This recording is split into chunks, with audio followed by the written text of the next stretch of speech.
أعوذ بالله من الشيطان الرجيم. بسم الله الرحمن الرحيم.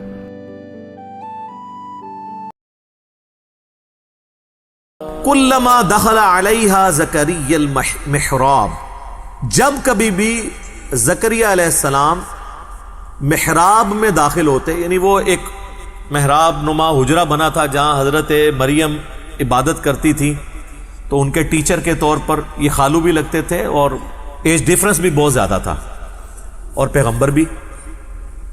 جب کبھی وہ داخل ہوتے محراب میں، وجد عندہا رزقا، تو وہاں پہ وہ رزق پاتے۔ اللہ اکبر۔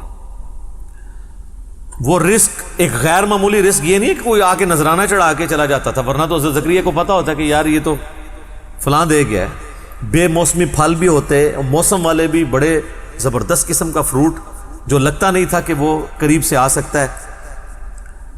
تو حضرت زکریا علیہ السلام نے ان سے پوچھا، قال یا مریم انا لکی ھذا، اے مریم یہ کہاں سے تیرے لیے یہ اتنا فروٹ آ جاتا ہے، ایسا رزق آ جاتا ہے۔ آپ ذرا پیری مریدی کے رشتے میں ذرا دیکھیں اس کو۔ پیر ہیں حضرت زکریا، اور دنیا کے بنائے ہوئے پیر نہیں، اللہ کے بنائے ہوئے پیغمبر، اور شاگرد بھی کوئی عام نہیں ہے، سیدہ مریم ہے۔ اور پیر اپنے مرید سے، مریدنی سے، یا اپنے سٹوڈنٹ سے پوچھ رہا ہے کہ یہ تیرے اوپر جو اتنا فضل و کرم ہے، خاص بے موسمی پھل ہیں، یہ کہاں سے آ گئے؟ آپ کے پاکستان کے مرید ہوتے تو کہتے حضور تہاڈی نگاہ مرشد ہے۔ ہاں، کیونکہ یہ تصوف کی لائن میں اللہ کا نام یوز ہوتا ہے، باقی فنا فی شیخ میں ہی ختم ہو جاتا ہے بندہ، فنا فی اللہ تک نہیں پہنچتا۔ قرآن میں تو فنا فی شیخ کا کوئی تعلق ہی نہیں قرآن کے ساتھ۔ قرآن میں رسول کی یا خلیفہ کی بیعت ہے، اور وہ بھی مشروط ہے اللہ کے ساتھ۔ رسول اللہ نے بھی بیعت لی نا حدیبیہ کے موقع پر، تو سورہ فتح میں آیا کہ اے نبی، یہ جو تم سے بیعت تم لے رہے ہو نا جن کی، ان کے ہاتھوں پہ اللہ کا ہاتھ ہے۔ اور سورہ توبہ میں اللہ نے فرمایا کہ اللہ نے مومنین کی جانیں اور مال جنت کے بدلے میں خرید لی ہیں، ایسی بیعت پر خوشیاں مناؤ۔ بیعت کہتے ہیں بیچنے کو، بائے لفظ استعمال ہوتا ہے۔ انسان کسی انسان کے آگے اپنے آپ کو نہیں بیچ سکتا، صرف اللہ ہی ہے جس کے سامنے آپ بیچ سکتے ہیں۔ پیغمبر بھی آن دا بہاف آف گاڈ آپ سے بیعت لیتا ہے۔ یہاں تو کہتے ہیں نہیں، پہلے فنا فی شیخ ہوتا ہے، پھر فنا فی رسول ہوتا ہے، پھر یہ ہوتا ہے، فلاں یہ ہوتا ہے، پھر کرتے کرتے کدھر تک لے جاتے ہیں، وہ فنا فی شیخ میں ہی مر جاتے ہیں۔ تو یہاں پہ شیخ پوچھ رہا ہے تو وہ مرید یہ نہیں کہہ رہا کہ حضور نگاہ مرشد ہے، حضور آپ کی ساری برکتیں ہیں، آپ کی فیض ہے، نہیں۔ جواب جو ہے وہ بڑا عجیب ہے۔ ویسے قرآن و سنت کی جو ڈاکٹرین ہے اس میں بالکل یہی جواب دینا چاہیے، چاہے پیغمبر بھی سامنے موجود ہو نا، تو یہی کہنا چاہیے کہ یہ اللہ کا فضل ہے۔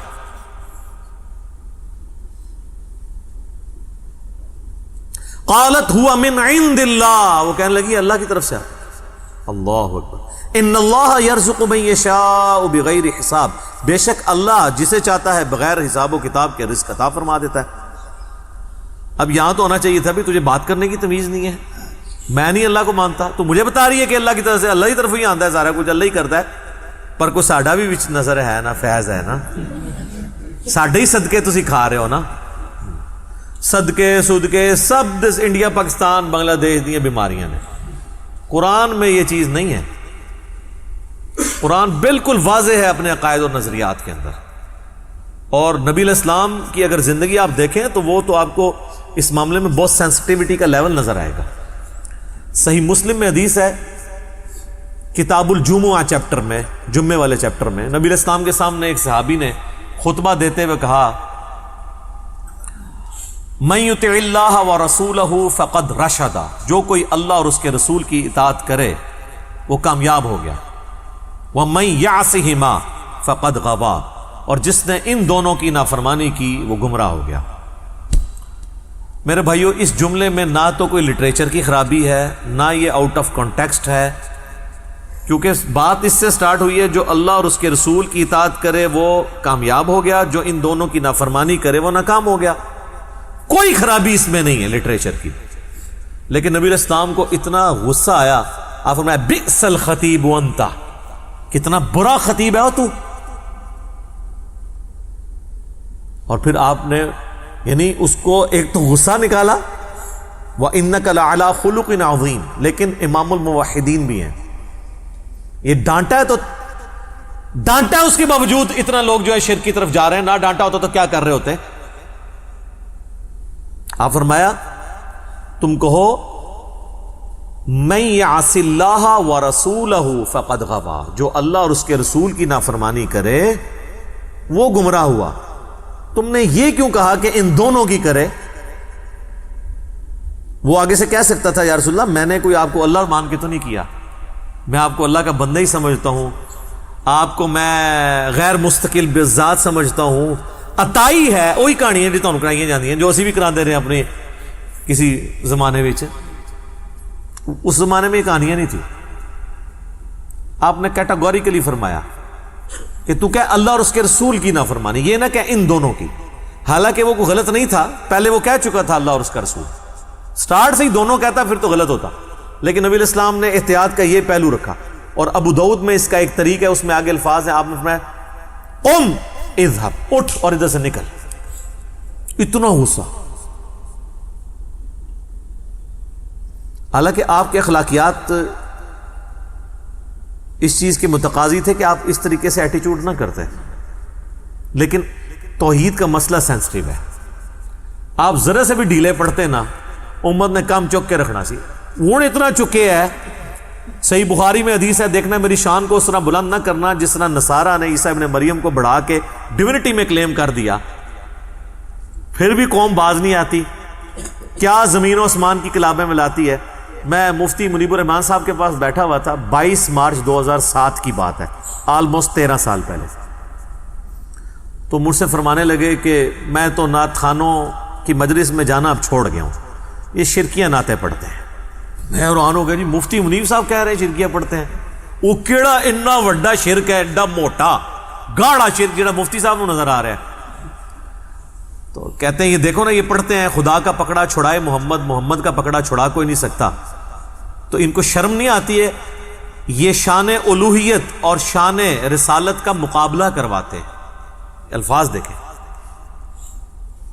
یہ کیا رسول اللہ یہ بات سن سکتے ہیں کہ خدا کا پکڑا چھڑائے محمد, محمد کا پکڑا چھڑا کوئی نہیں سکتا. سر پکڑتا بھی خدا ہے, چھڑاتا بھی خدا ہے, ذریعہ کسی کو بناتا ہے اور اس کو بھی اذن دیتا ہے اپنی اجازت سے. اسی لیے قرآن میں بار بار ہے شفاعت بھی اللہ کی ہے. من ذا الذی یشفع عندہ الا باذنہ, دھونس نہیں ہے, بالاذن ہے. تو یہ اس طرح کے جملے بولنا, پھر اس کو کہنا دیکھیں نا جی وہ قیامت دن لوگ پکڑے جائیں گے تو حضور چھڑوا لیں گے. سر وہ یہ آپ نبی علیہ السلام کے سامنے ذرا بات کر کے دیکھیں, نبی علیہ السلام کیا دھونس سے چھڑوائیں گے؟ اس طرح کے جملے بولنا. یہاں دیکھ لیں نبی علیہ السلام نے اس کو یہ بھی نہیں کہنے دیا کہ جس نے ان دونوں کی نافرمانی کی. اس کو کہتے ہیں مزاج رسول صلی اللہ علیہ وسلم.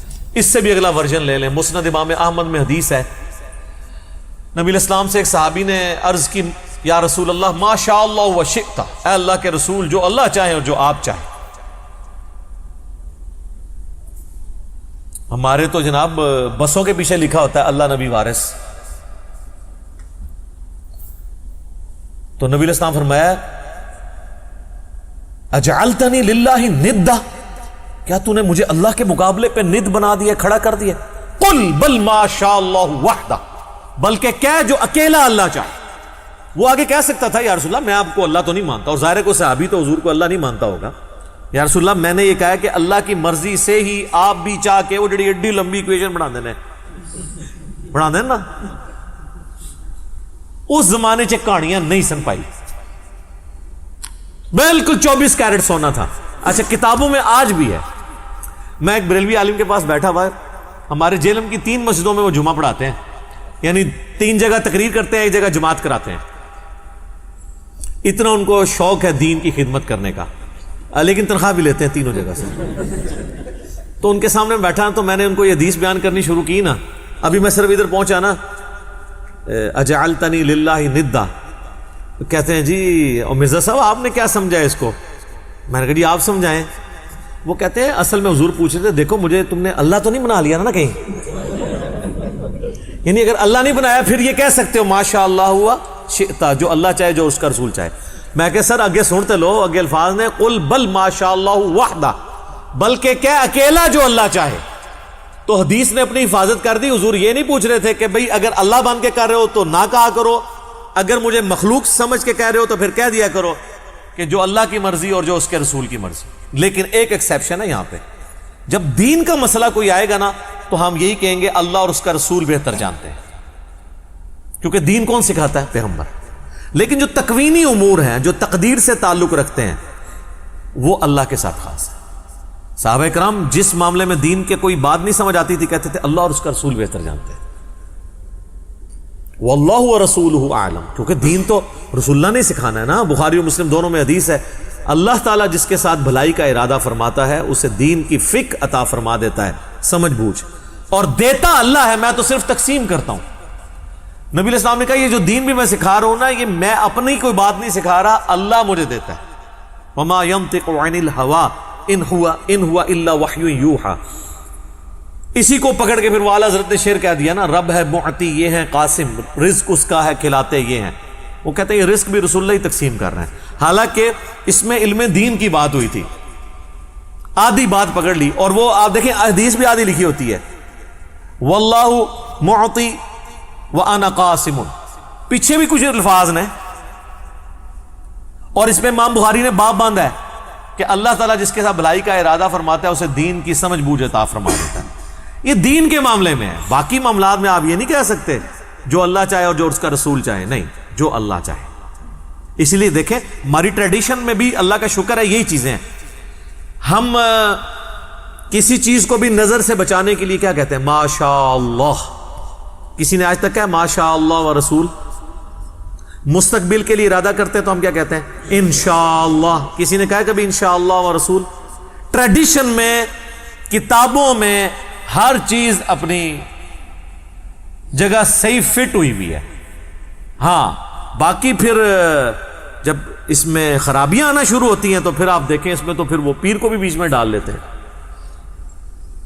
کئی لوگ ہیں وہ اپنے کئی ایک دنیاوی معاملات میں بھی کہتے ہیں نہیں پہلے میں پیر صاحب سے مشورہ کروں گا پھر میں اس کے مطابق چلوں. یہ ان کی یعنی ایک گراوٹ کا لیول ہوتا ہے. تو یہ حضرت سیدہ مریم نے امت کو عقیدہ دے دیا ہے, اپنی ماننے والوں کو بھی اور ہمیں بھی, ہم بھی ان کے ماننے والے ہیں کہ آپ نے یہی کہنا ہے کہ اللہ جسے چاہتا ہے بغیر حساب و کتاب کے رزق دیتا ہے. آپ جب حضرت زکریا علیہ السلام نے یہ بات سنی نا, سر دیکھیں, ہنالک دعا زکریا ربہ, این اسی وقت اسی جگہ پر, دیر اینڈ دین. ہنالک عربی میں استعمال ہوتا ہے اسی وقت اسی جگہ پر دعا کر دی انہوں نے. قال رب هب لي من لدنك ذرية طيبة, اے رب میرے مجھے اپنے پاس سے ایک پاکیزہ اولاد عطا فرما, انک سمیع الدعاء, بے شک تو دعاؤں کا سننے والا ہے. سورہ مریم میں تو ڈیٹیل ہے کہ وہ پوری تمہید بناتے ہیں کہ مجھے ایک اولاد چاہیے جو اولاد یعقوب کی وارث بنے, یعنی بنی اسرائیل کی, اور یہ جو میں ہیکل سلیمانی کی دیکھ بھال کر رہا ہوں تو مجھے بھی ایک اپنا ایک گدی نشین آپ سمجھ لیں, خانقاہ نشین, یہ لیکن اللہ کی خانقاہ, جس کے لیے ہم خانقاہ کا لفظ اپنی امت میں دار ارکم, ہم اس اکیڈمی کو دار ارکم کہتے ہیں, کیونکہ نبی علیہ السلام کو جب یہ لوگ کون جن کی اولادیں آج دین کا کام نہیں ہمیں کرنے دیتی, ان کے آباء و اجداد جب کھلے عام دعوت و تبلیغ نہیں کرنے دیتے تھے تو نبی علیہ السلام دار ارکم میں بیٹھ کے تو لوگوں کو دین سکھایا کرتے. تو اللہ تعالیٰ سے انہوں نے جب دعا کی تو پھر اللہ تعالیٰ کی طرف سے آواز دی گئی, فنادته الملائکۃ وهو قائم یصلی فی المحراب. نماز پڑھ رہے تھے حضرت زکریا علیہ السلام محراب میں کھڑے ہو کر, تو فرشتے کی طرف سے ندا آئی کہ دعا قبول ہوئی ہے اور اس کے اوپر بشارت آ رہی ہے. اچھا یہ دعا بھی یاد رکھیں, جس کے ہاں اولاد نہیں اور خصوصاً اولاد نرینہ نہیں ہے تو یہ دعا بڑی کارگر ہے. اور دوسرا یہ کہ بالکل مایوسی کے آخری لیول پہ بھی پہنچے ہوں تو اللہ تعالیٰ کے ساتھ دعا والا معاملہ کبھی بھی نہیں توڑنا چاہیے. اور حضرت زکریا علیہ السلام کو یہ بات کلک کر گئی کہ وہ اللہ جو بغیر موسمی پھل مریم کو دے سکتا ہے تو مجھے اس بڑھاپے کے اندر اولاد بھی دے سکتا ہے. یہ انہوں نے اجتہاد کیا. اس طرح کا اجتہاد کیا کریں, بالکل الٹ اجتہاد نہ کر لیں. ان اللہ یبشرک بیحییٰ مصدقا بکلمۃ من اللہ, بے شک اللہ تعالیٰ آپ کو خوشخبری دیتا ہے ایک بچے کی جس کا نام یحییٰ ہوگا. اور سورہ مریم میں آتا ہے اس نام کا پہلے کوئی بچہ نہیں تھا, اللہ نے خود نام رکھ دیا. تصدیق کرنے والا ایک اللہ کے خاص کلمے کی. ابھی حضرت زکریا کو بھی نہیں پتا کہ یہ کلمہ کون ہوگا, عیسیٰ ابن مریم, کیونکہ وہ تو پیدا نہیں ہوئے. تو کہا کہ تیرا وہ بچہ پیدا ہونے والا ہے جو اپنے وقت کے سب سے عظیم الشان انسان اور انسانی تاریخ میں ایک بہت بڑے پیغمبر کی تصدیق کرنے والا پیغمبر ہوگا, حضرت عیسیٰ علیہ السلام کی. من اللہ, اللہ کی طرف سے جو کلمہ ہوگا. وَسَيِّدًا وَحَصُورًا وَنَبِيًّا مِّنَ الصَّالِحِينَ, اور وہ سردار ہوگا اور عورتوں سے ہمیشہ بچنے والا اور انبیاء میں سے اور صالحین میں سے ہوگا. ساری کوالٹیز اللہ تعالیٰ نے گنوا دی ہیں. عورتوں سے بچنے والا, بعض لوگ اس کو یہ سمجھے کہ شاید وہ کوئی نعوذ باللہ ان میں کوئی مردانہ صفات نہیں تھی. ایسا نہیں ہے, یعنی ان کی ایک کوالٹی تھی کہ وہ دنیا سے بہت زہد کی زندگی تھی ان کی. یقین کریں حضرت زکریا علیہ السلام کے اس بیٹے یحییٰ بن زکریا کے اگر آپ واقعات پڑھیں تو انسان پریشان ہو جاتا ہے کہ اتنی چھوٹی عمر میں ان کو اللہ نے کیا دنائی, کیا زہد دیا تھا.